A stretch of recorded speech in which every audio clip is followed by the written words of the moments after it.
Welcome to our YouTube channel, the Stenography Academy Indore, for highly upgraded dictations of English shorthand with clear pronunciation. Like, share, subscribe our channel.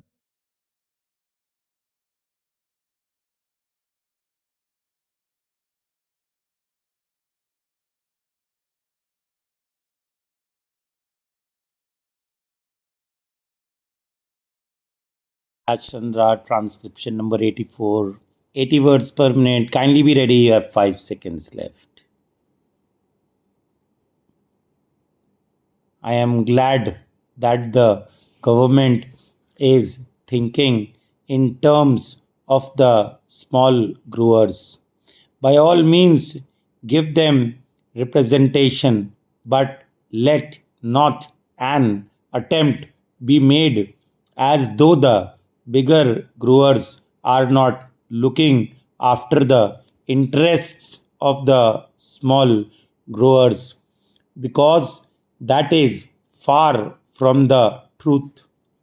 If the coffee board has achieved one grand result, it is to rehabilitate and help the small growers. So far as the question of payment from the pool is concerned, the small grower gets the full amount due according to the costing the moment he delivers the coffee. There is a separate method of costing, and the whole amount is paid immediately, whereas in the case of the bigger growers, it is not so. Payments are made as and when coffee is sold in the market and abroad. Supposing this aid was not there for the small grower, what would have happened? He would have had to make distress sales. He would have had to take whatever the market was able to offer, and he would not have had the benefit of export prices, which rule as much as 100% over and above the home prices. The price of coffee abroad is twice as much as it is in India. The small grower would not have had the ghost of a chance of getting higher prices by the sale of coffee to foreign countries.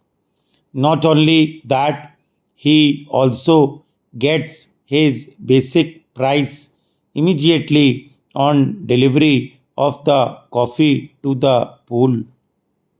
Over and above all this, he gets the benefit of all the scientific research which he would not have otherwise got. He gets all the aid from the bigger growers because, as my honorable friend said yesterday, it is to the advantage of the bigger planters to help the smaller ones. There is a disease which is communicable and which can destroy the neighboring estates. So, in these multifarious ways, the small growers are today helped, and they are immensely thankful to the bigger growers and to the coffee board. Now, a special plea is sought to be entered on behalf of the small growers. What I say is that we can have representation for small growers on the board. That is perfectly right, but let there be no suggestion whatever to the effect that the cause of the small growers was neglected. That is not correct. As regards financial aid, that is a state problem, that is a union problem, and that is a problem for the whole of the country in respect of all developmental activities. One thing I must say, and that is that there are obvious limitations for the small growers. The acreage is limited and they cannot spread beyond that. They have got their paddy fields and their plantain gardens, and so, due to limitations, they cannot spread over. Any development of coffee means a large acreage, and that is not available to small growers. Even if they have got the capacity, it is very difficult for them to find forest lands nearby. It is not easily possible for any man to go over 50 miles and then take up a jungle. So the small growers have their own limitations.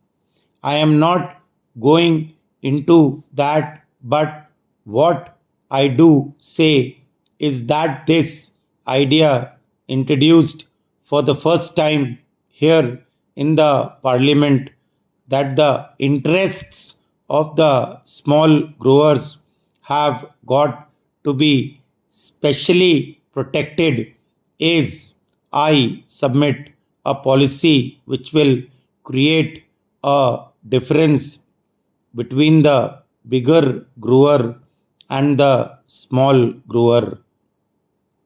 I submit that there is no reason whatsoever to distrust the plantation industry and deny them the right to select their own representatives and to introduce the word nomination here.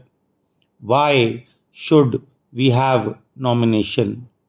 If there is need for separate representation for the small growers, why should we not reserve a seat in each place for the small grower?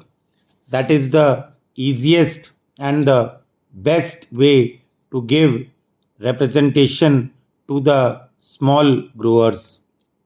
This can easily be done, and therefore I submit that the words or nominated may kindly be deleted from the bill.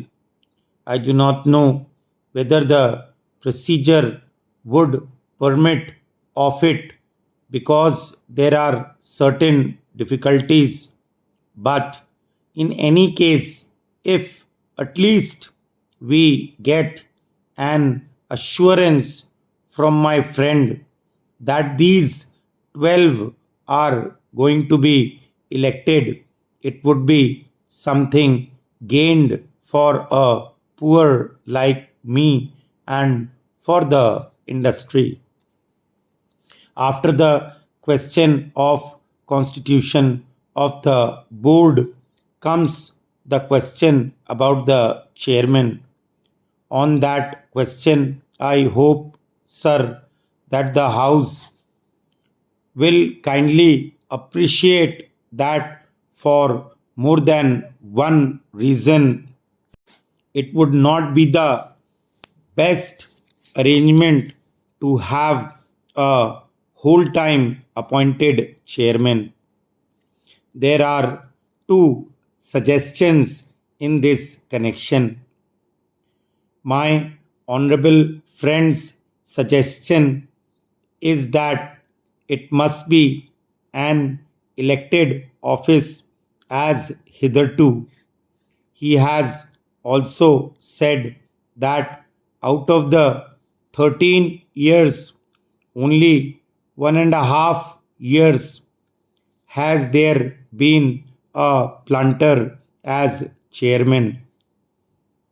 Otherwise, the post was also held by an officer.